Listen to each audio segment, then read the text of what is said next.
أعوذ بالله من الشيطان الرجيم. بسم الله الرحمن الرحيم. الحمد لله والصلاة والسلام على رسوله الكريم وبعد. Ndugu zangu watazamaji wa Africa TV, kwanza ni kusalimuni kwa salamu ya Allah, salamu yenye baraka, salamu ya watu wa peponi. Assalamu alaikum wa rahmatullahi wa barakatuh. Naam, bila shaka tunafahamu kwamba tumeingia katika utekelezaji kwa nguvu zote wa moja kati ya nguzo zetu za Kiislamu, na kama Waislamu kitu kinapokuwa ni nguzo, maana yake ni kitu ambacho kinatarajiwa mengi sana katika kumfundisha mwanadamu. Kwa hiyo katika maudhui yetu hii hapa ni kwamba hija ni mwongozo, ni mazingatio, au hija na mazingatio, ama hija na mazingatio kwa mwanadamu Muislamu. Kwa hiyo katika kipindi chetu hichi hapa tuna haja ya mashekhe walioko mbele zenu hapa, wataanza kuzungumzia mambo ambayo ni muhimu sana, mnadhani mnataraji kuyapata, kuangalia kwamba hija kama hija ni ibada. Hija ni ibada ya Mwenyezi Mungu peke yake, na ni wajibu kwa kuwa ile hija yenyewe kama hija ni wajibu iwe ni khalisan lillah, ni kwamba unaifanya kwa kumtakasia Allah Mwenyezi Mungu Subhanahu wa Ta'ala, na mtu hukusudii mengine zaidi ya kukusudia nyumba ya Mwenyezi Mungu Subhanahu wa Ta'ala. Sasa haya ni mambo muhimu sana ambayo mwanadamu Muislamu anapashwa ayafahamu. Hii hija bila shaka tutaanza na kwamba hija kama hija ikuwa kama nguzo. Mashekhe watakuwa na ya kusema katika utangulizi huu. Nadhani Sheikh Toha atakuwa yuko tayari, basi falau wasikilizaji wetu waweze kujua kwamba hija ni vipi, naweza tukawaambia nini kuhusu hija, waijue kama Waislamu waijue. Tafadhali. Alhamdulillahi rabbil alamin, wassalatu wassalamu ala ashrafil mursalin nabiyina Muhammadin wa ala alihi wa sahbihi ajma'in, amma ba'd. Allah tabaraka wa taala anasema katika kitabu chake kitukufu, wa atimmu alhajja wal umrata lillah. Na Mtume sallallahu alayhi wa alihi wasallam katika kuelezea misingi mikuu mitano ya dini ya Uislamu kupitia hadithi maarufu ambayo Waislamu tumefundishwa kupitia mtindo wa masali, alitaja wa haji albayt. Lakini kabla hatujaingia kwa kina kuelezea mambo gani ya kuzingatia kwenye nukta hii, ni vyema watazamaji wetu popote pale walipo wakajua kwanza tunaposema hija maana yake nini hasa. Maana yake kukielezea kitu na mchanganuo wake, kama wanavyosema wana taaluma, juz'un an tasawwurihi. Kwanza lazima mtu ajenge sura ya hicho kitu, alafu ndo ajue kumbe nikiambiwa mlango wa gari ni hii, mlango wa nyumba kumbe nyumba ni hii. Huwezi ukaelezea mlango wa nyumba bila watu kujua hiyo nyumba, wala mlango wa gari bila kujua watu nini hasa maana ya gari. Hija utambulisho wake au taarifi yake ni kuikusudia kutoka ulipo, kuikusudia kuiendea nyumba ya Allah subhanahu wa ta'ala kule Makkah al-Mukarrama na viwanja vyake, kuiendea nyumba ya Mwenyezi Mungu ili kutekeleza matendo maalum kwenye nyakati maalum katika maeneo maalum, na mambo haya yatafanywa na mtu maalum. Tukisema matendo maalum ndio utakuta kama vile kufanya tawafu, kwenda Safa na Marwa, siji kusimama Arafa kama itakavyokuja kuelezwa. Lakini tukisema maeneo maalum ndio hayo Makkah, Mina, Arafat, Muzdalifa. Lakini tukisema kwa namna maalum, Kaaba inapozungukwa ni maalum, lazima iwe upande wa kushoto, zunguke mara 7, unaanzia nukta fulani hadi mahala fulani. Na kwa mtu maalum, Muislamu mwenye sifa za kiimani, lakini pia mwenye uwezo. Hii kwa ufupi ndio hija, lakini na umra inaingia, kwa sababu aya niliyosoma ya utangulizi Allah anasema wa atimmu lhajja wal umrata lillah, na itimizeni hija na umra kwa ajili ya Allah. Na tukija kwenye umra ambaye ni pacha wake, nayo ni hivyo hivyo, na ibada ambayo itatekelezwa kwa ajili ya Allah, inafanyika kule Makka, inadumuisha kutufu na mambo kadhaa. Na utofauti mkubwa kati ya hija na umra ni mambo makuu matatu. Kwanza, hija na umra vinatofautiana kwenye majina, kwamba hii inaitwa hija na hii inaitwa umra. Tofauti kubwa ya pili, umra inaweza kufanyika muda wote ule, miezi yoyote ile, wakati hija ashhurun maalumat, ina miezi yake maalum. Tofauti nyingine ya tatu na ya mwisho ni kwamba kwenye baadhi ya matendo, yako baadhi ya matendo ibada ya hija inahusika nayo, umra haihusiki. Kwa mfano, kwenye ibada ya hija lazima tuna mambo ya kufanya Mina, tuna mambo ya kufanya Arafat, tuna mambo ya kufanya Muzdalifa, wakati kwenye umra mambo ya Mina, mambo ya Arafat, mambo ya Muzdalifa hayamo. Hizi ni tofauti kuu. Waswahili wameweza kuita hija ndogo, ingawaje kuna haja kuheshimu istilahi za kisheria, ibaki kuwa na jina lake hilo hilo kwamba inaitwa umra. Sasa ishara ya aya wa atimmu lhajja wal umrata lillah, ni dhahiri hapa tunaona ile tauhidi, ni kwamba tunafanya kwa ajili ya Allah. Watu watakujua umeenda hija, watakujua umeenda umra, na unaweza ukawaambia ukawaaga, lakini target yako iwe ni kupata radhi za Mwenyezi Mungu, kutekeleza matakwa ya Mwenyezi Mungu katika ibada hiyo.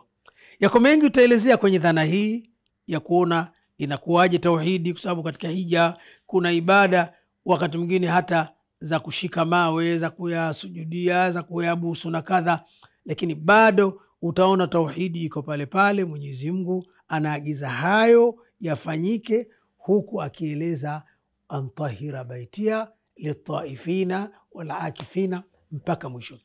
Kwa ufupi kabisa, mtazamaji wetu popote pale ulipo, hija ni ibada ya kuzuru nyumba ya Mwenyezi Mungu kwa malengo ya kupata radhi za Allah, ili kutekeleza mambo mahususi kabisa kwenye wakati mahususi kabisa na kwenye maeneo mahususi kwa wewe mtu mahususi. Unayafanya yote haya pamoja na gharama kubwa na kutumia muda mwingi na kuutesa mwili lillah, kwa ajili ya Allah na si vinginevyo. Naam, nadhani tupo katika kueleza hii hija ambayo kwa Muislamu ni vyema kabisa, kwa Muislamu ni vyema kabisa, na sio ni vyema, ni wajibu wa kuijua hija kwa Muislamu yoyote yule ambaye kwanza ni Muislamu, halafu na hasa anataka kuingia ile ibada yenyewe ya hija. Ibada hizi ambazo ni nguzo, ni faradhi, huwa hazina labda mtu anaweza akakuswalia akaeni akakuwakilisha na kadhalika wakati umeingia ile ibada. Ni lazima ile ibada uingie hali ya kuwa unaifahamu na unaielewa. Kama tunavyoswali, tukiswali pale imamu anatuswalisha, sisi tunaswali, tunasoma na yeye anasoma na kadhalika. Huu ndio utaratibu ambao Waislamu wanatakiwa waelewe. Sasa kwa maana hiyo, na hii hija kama hija, ndio maana mashehe wanakaa wanaizungumza ili Waislamu waweze kuijua kabisa kwamba hii hija sio kwamba ni hija tu, ni hija, bali ni ibada na ni nguzo, tena ni nguzo kwa ajili ya Mwenyezi Mungu peke yake, na lazima iwe khalisan lillah. Sheikh ametanguliza aya kwanza kueleza ile ibada yenyewe ya hija, ameieleza vizuri na akaeleza hata na mida yake kidogo, ameashiria, labda huko mbele atafunguka zaidi shekhe ili mpate faida kubwa zaidi. Lakini bado hapo Sheikh wangu Sheikh Ibrahim atakuwa katika hapo kwanza katika kuikokoteza hiyo hija na kuieleza na kuifahamu na mengine yanayohusu katika utangulizi tu wa hija, ili ufahamu ukae vizuri. Sheikh inshallah atakuwa na kitu cha kuongeza hapo, ili mradi msikilizaji wetu utoke hali ya kuwa umefaidika vizuri na umefahamu katika faida yako ya baadaye katika dini yako. Sheikh, karibu inshallah.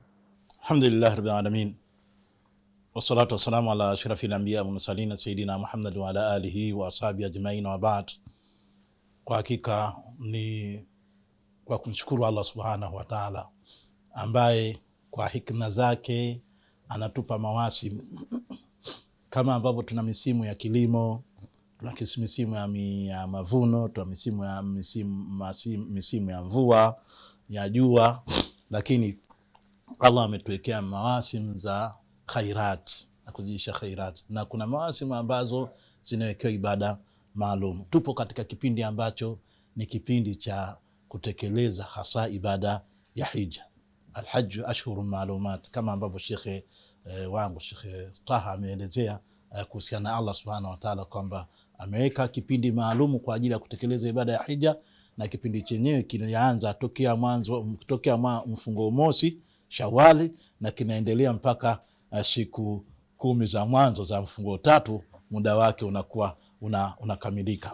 Sasa katika kitu cha mwanzo ambacho kwamba mashekhi hapa amekiashiria nacho ni swala kwamba huyu anayetaka kutekeleza ibada ya hija inampasa aelewe kwamba jambo la kwanza kabisa hii ni ibada, na ili hiyo ibada impatie kile anachokikusudia ni lazima iwe khalisan liwajhi subhana, iwe kusudio lake ni Allah subhanahu wa ta'ala pekee, apate radha Allah subhanahu wa ta'ala. Sisi wakati mwingine huwa tunatekeleza ibada ya hija, lakini kusudio letu ni kwamba mtu akirudi anapicha labda anabusu al-Kaaba, mwingine atatuma kwenye Facebook kwenye nini kwamba amefanya hili na lile.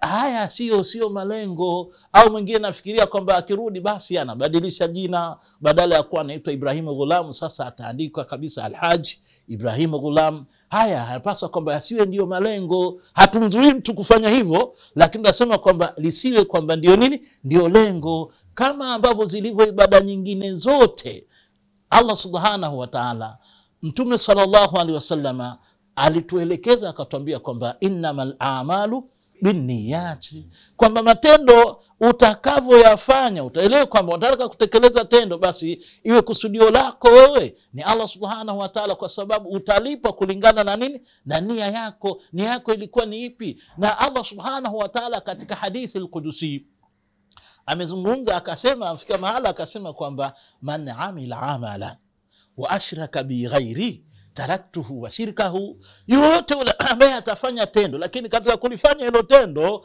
ikawa katika kufanya kwake anataka apate rizio la kwangu na rizio la kitu kingine, hata iko nafsi yako. Mtume sallallahu alaihi wasallam alifika mahala akatuambia kwamba akhwafu ma akhafu alaikum ashirkul asghar, nachokihofia mno kabisa, sihofii kwamba umma huu badala ya kujengeka kwenye tauhidi kwamba itafika mahala uabudu sanamu. Hili silihofii kwa namna alivyofikia, lakini nahofia kwamba shirki ambayo iliyojificha, shirki iliyojificha. Mtume sallallahu alaihi wasallam alipoulizwa akasema aria, kwamba mtu kushibisha matamanio ya nini, matamanio ya nafsi, kujionesha. Kwa sababu mwingine anataka kwamba anakwenda hija ili watu wamuone kwamba amekwenda hija, anakwenda hija ili hilo lisiwe lengo. Kusudio kabisa la kutekeleza ibada hii basi inapaswa kwamba iwe ni Allah subhanahu wa ta'ala, ili mtu aweze kupata yale malipo ambayo Mtume sallallahu alaihi wasallam ameelezea na kusema kwamba la alhajju mabrur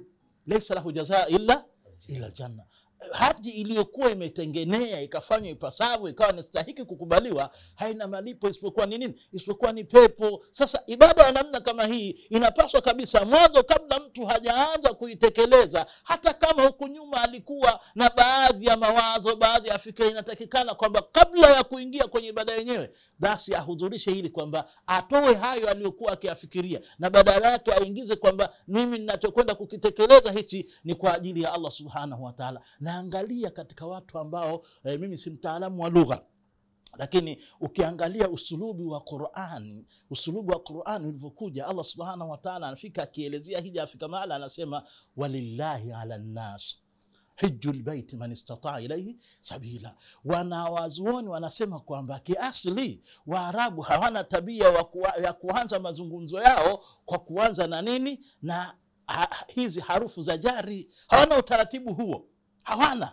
Mpaka ikija hivyo basi ina lengo maalumu inalotaka kwamba kama tunasema iyyaka na'budu wa iyyaka nasta'in. Sasa walillahi ala, na kwa ajili ya Allah tu amewajibisha Allah subhanahu wa ta'ala hijjul baiti man istata'a ilayhi sabila, kuizuru hii nyumba kwa yule ambaye atakayekuwa na uwezo. Kwa hiyo tunapaswa kwamba tuondoshe kila ambacho kwamba tunafikiria kinaweza kikamuingia mtu wakati anataka kutekeleza ibada hii ya hija, ambakishe Mwenyezi Mungu Subhanahu wa Ta'ala kuwa ndio kusudio lake wakati wa kutekeleza ibada hii ya hija. Bila shaka iwapo kwamba mtu atafanya hivi, atajiweka katika mazingira hayo, atakuwa ni mwenye kutekeleza ibada ya hija ambayo tutatarajia baada ya hapo ije iwe natija ambayo tunalinayo inayokusudiwa katika kutekeleza ibada ya hija. Inshallah, nadhani hapa tumepata ile maana nzima kwamba aya ya mwisho ile imetufungia katika mazungumzo yetu haya,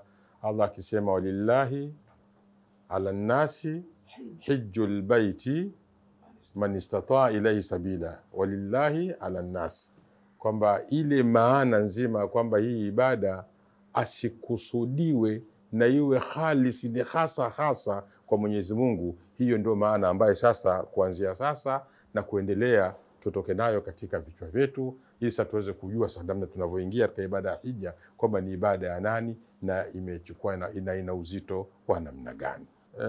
Bila shaka ndugu zangu watazamaji, tunaweza tukapata mapumziko mafupi, halafu usikae mbali kwa sababu tutarejea tena katika mazungumzo.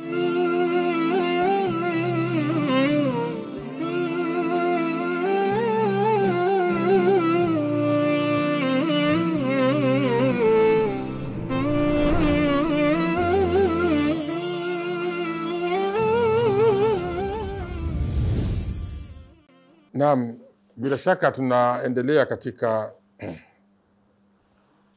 katika jambo ambalo ni vyema kufahamu vizuri kabisa kwamba kama tulivyoona kwamba hii hija ni ibada kwa ajili ya Mwenyezi Mungu peke yake. Maana hiyo sasa kuna kitu kizima ambacho kinachoingia hapo, kitu muhimu sana, kwamba unaposema hii ni ibada kwa ajili ya Mwenyezi Mungu peke yake, maana yake sasa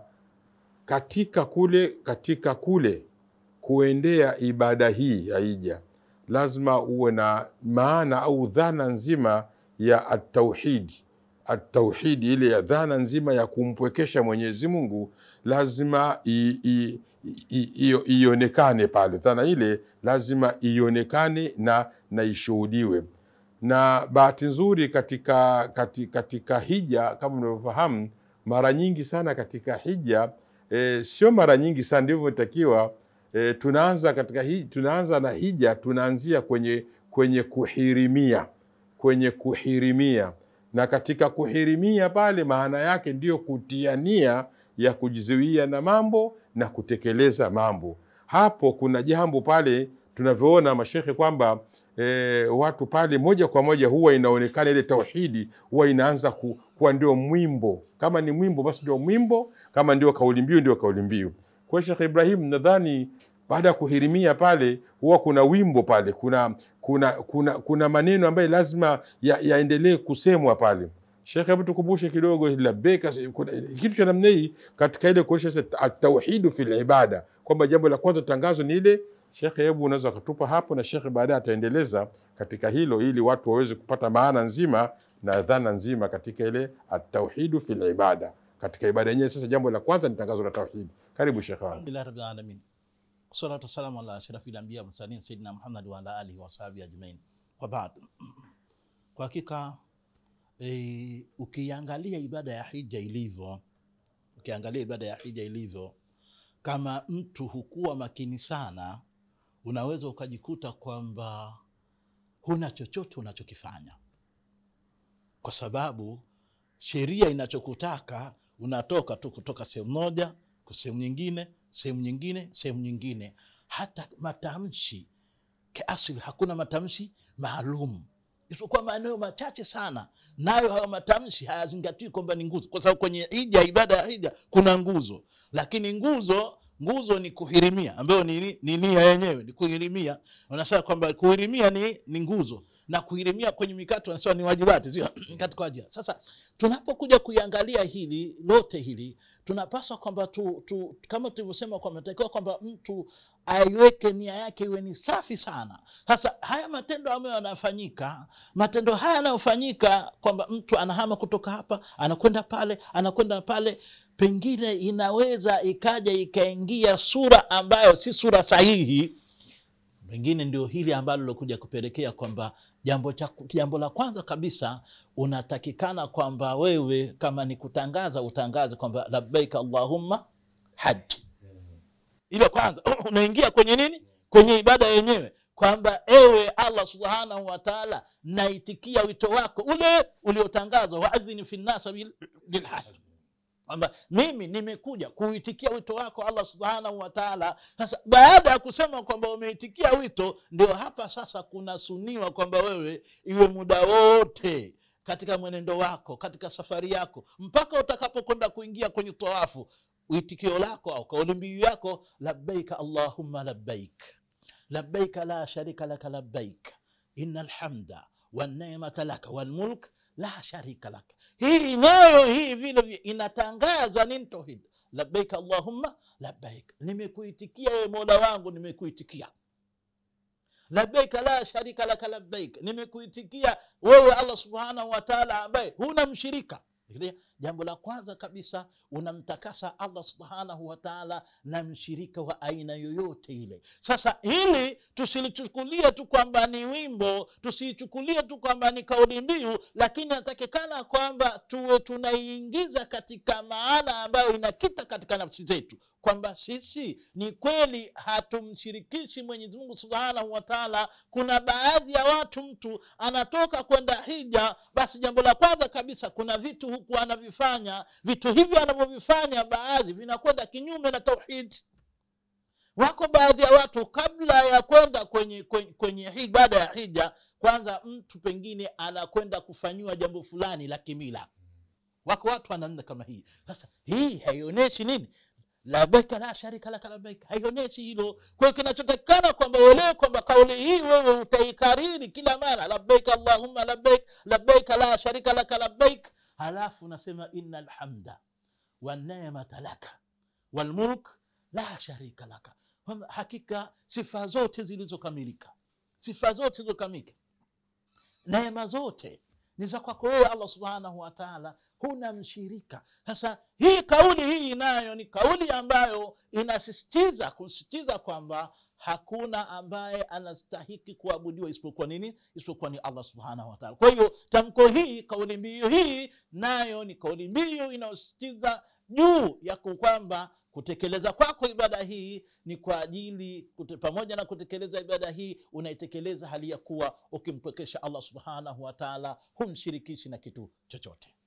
Nadhani tumeona ndugu zangu watazamaji, kwamba ile hija jinsi inavyofundisha mafundisho yake, kwamba unataka kuingia katika hija, na baada ya kutekeleza ile nguzo yenyewe ambaye ni nguzo ya kunuia na kuhirimia ile hija yenyewe, hapo Sheikh amezungumza vizuri sana kwamba sasa unaanza kupewa, unaanza kwa matamshi. Yani matamshi kama vile ni ikrari kwa wewe kwamba unatakiwa uwe namna hiyo, na unatakiwa umuitikie Allah katika sura namna hiyo. Yani unamuitikia katika hali ya kutomshirikisha Allah subhanahu wa ta'ala. Sasa nadhani tukiangalia hapo, Sheikh Twaha hapo sasa atatuweka wazi, kwa maana sasa hija hapo hija sasa kana kwamba hija inatuambia jamani, katika swala huko usiswali ila kwa jina nani? Ya Mwenyezi Mungu.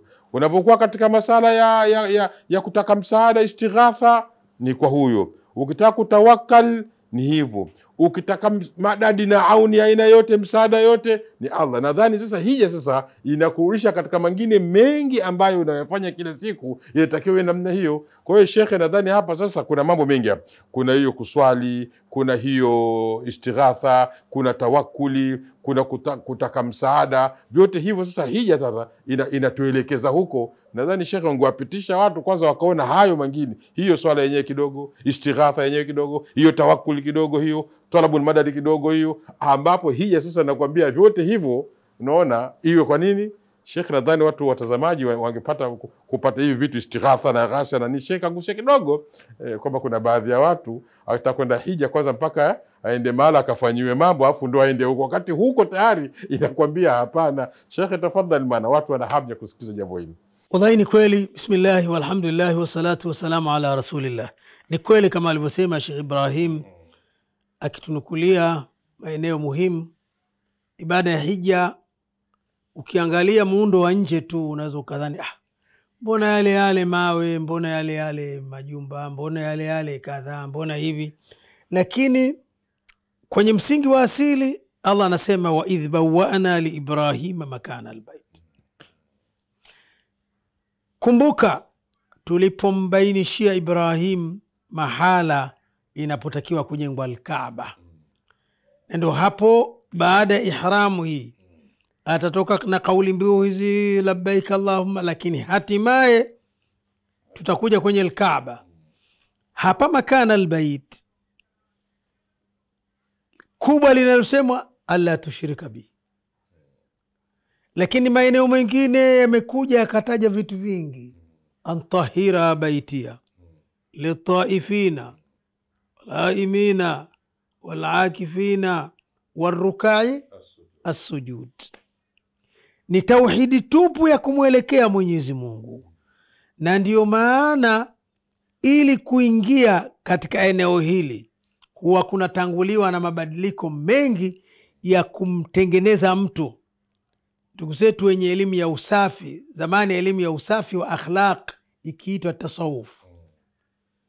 Sio tasawufu ni aina fulani ya vitu vya ovyo ovyo. Bahati mbaya wako watu hawajui hiyo tasawufu, wameharibika. Yale yanayoharibika yanadhaniwa ndiyo tasawufu yenyewe. Tasawufu zamani ilikuwa ni elimu ya tarbia ya kumtengeneza mtu. Wao na kanuni yao wanasema at-takhliyatu qabla at-tahliya, at-takhliyatu qabla at-tahliya. Lazima Muislamu aanze kujisafisha, aachane na vichafu kabla hajajipamba. Na katika mfumo wa hija watu wanaingia katika ihram kwa staili maalum. Kwa wanamume hata mavazi anatajarrad na mavazi yote haya ya kawaida, si kanzu, si joho, si koti, si fulana, si suruali, si shati, si kofia. Huku unaona ukivaa kofia kilemba ndio hadhi, lakini pale toa kofia, toa kila kitu. Na hasa hii ni kwa mahujaji wanamume, wanatajarrad anil makhit. Makhit kwa he, nguo zinazoshonwa kwa khiyata. Mahiti kwa he, nguo ambazo zinavaliwa zikiwa zinakizunguka kiungo. Na anasema yote kama alivyowasia Sheikh Ibrahim ya talbia ya kumuitikia Mwenyezi Mungu. Sasa anachoendea pale ni kufanya yale alioelekezwa na Mwenyezi Mungu kupitia mtume wake Muhammad sallallahu alaihi wasallam.